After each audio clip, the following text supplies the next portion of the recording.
What's up, beautiful people, and welcome back to my channel.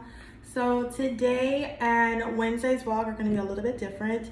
There's something that's really been on my heart and my mind a lot. Like, I've been kicking around doing this now for the past couple months, and I just didn't do it for some reason. I don't know why, but grab your beverage of choice. For me, it's going to be some water, and let's talk about this. I'm going to try not to get emotional.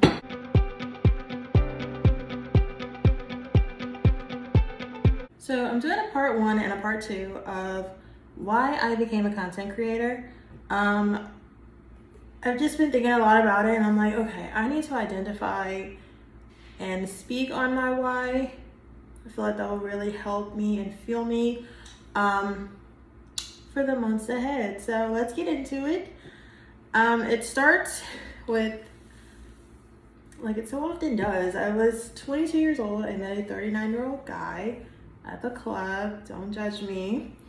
After a couple months of dating, I found out that I was pregnant, and I went in for my first appointment, and I remember looking at the ultrasound tech, and she just had like this look on her face, and I'm like, something's wrong. What's wrong? And she was like, let me get the doctor and I'll be right back.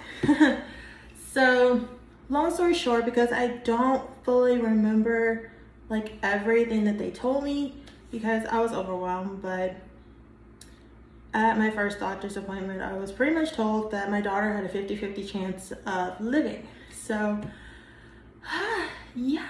So, I continue like going about my life. Like, the baby's father knew, but I didn't tell anybody else because I really didn't want people to keep talking to me about it, like during the pregnancy, because it was already kind of like overwhelming. Fast forward May 1st. I went in for my 6-month appointment, and they could not find her heartbeat. And a week later, they had scheduled for me to come in. They were gonna induce me and all that, but I ended up going into labor the Sunday before. I was in labor for about 13 hours, I wanna say. And yeah, gave birth to her body. And then I went home. I was living back with my parents at that time, and so my mom was just like really big on like, take that 6 weeks, your body needs to recover, like you've been through a lot, like take that time, don't go back to work just yet. So it was very weird, like being on maternity leave and like leaving the hospital, and even like packing my hospital bag and not packing like a bag for the baby. It was all very just a lot. It was a lot. And in that 6 weeks, like your body is still trying to like keep up with the fact that like you're not pregnant anymore. So it was a lot going on emotionally. I developed insomnia, which was rough. really. Yeah. So I'm going through all that. Also going through some betrayal in my relationship. Just a lot of things was going on. But everybody would sleep during the night like normal, and I would be up until at least 8 or 9 o'clock in the morning, and then I would go to sleep. So I spent most of my nights just feeling very like hollow, and when I wasn't crying my eyes out, I would just stare, if that makes any sense. Like, it was just a really hard time. And I remember like trying to get on social media, like this was like 2017, and I'm like trying to find like different resources, like what do people do in my situation. Like, it was so hard to cope. And I'll never forget, I was laying in bed one night, and I was watching this video, and it was a makeup video, and the person, they had like a bare face. And this was back when like those 60-second makeup videos were like all over IG. And I ended up watching that video from start to finish, and like over the course of like showing the makeup process, I began to like relax, if that makes any sense. So I remember watching that video and just feeling like this sense of calmness.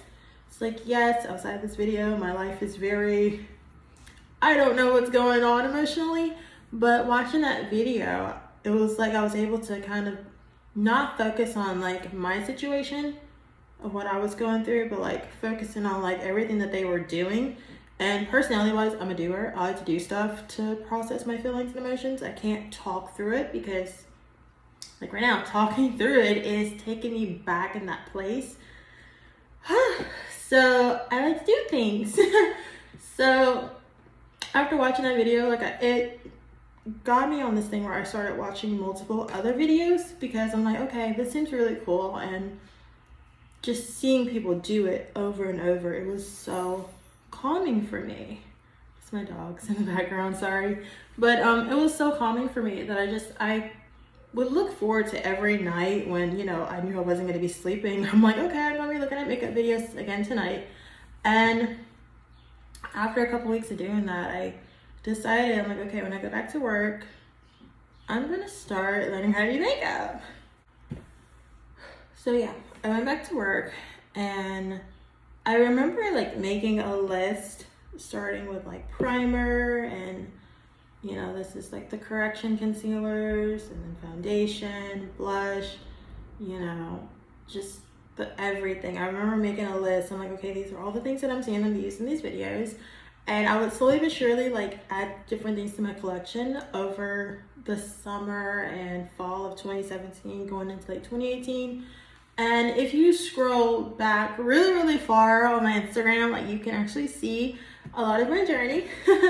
And then over time, as I got more comfortable and better with makeup, I also started getting a lot more into like fashion and like taking photos of myself, just like posing, because prior to this time, I did not take full body photos. So it was just, I don't know, like I was in like that early stage content creation journey. I really didn't know fully like what I wanted to do, but in doing it, it was able to take my mind off of all of the pain. And you know, I feel like, I don't know, it gave me something to focus on that was positive. So I didn't spend so much time focusing on all of the negatives and all of the, you know, different things. But over the years when, like when the anniversary of, or the birthday, you know, my daughter's birthday comes around, I find myself kind of that muscle memory kicking in, and like I'll do my makeup. It's kind of like a coping thing. So for those who, you know, used to say things to me like, oh, you look so much better with all that makeup on your face, and like, you know, I wish you felt like you were beautiful without the makeup. Like makeup never made me feel beautiful. Like that was something that I felt inside. And for me, for a long time, I felt like my body failed at the one thing that my body is supposed to do that a man's can't. And in that failure, I felt like my beauty kind of like left me for a long time. So I didn't feel beautiful for a very long time. I could have a face full of makeup, bare face, it didn't matter. Like physically, yes, I know I'm a beautiful person, but like I didn't feel it internally. So for the people that would make comments like, oh, you don't need all that makeup, you don't need to wear that, I wasn't doing that for anybody's approval. I was simply learning something new because I'm a doer, and in doing things, it helps me process my pain. So when you see somebody, keep negative comments to yourself, because you don't know why they're doing what they're doing, and you don't know what pain they're going through and what that thing, as long as it's nothing like bad and unhealthy, you don't know what that thing can actually be helping them work through.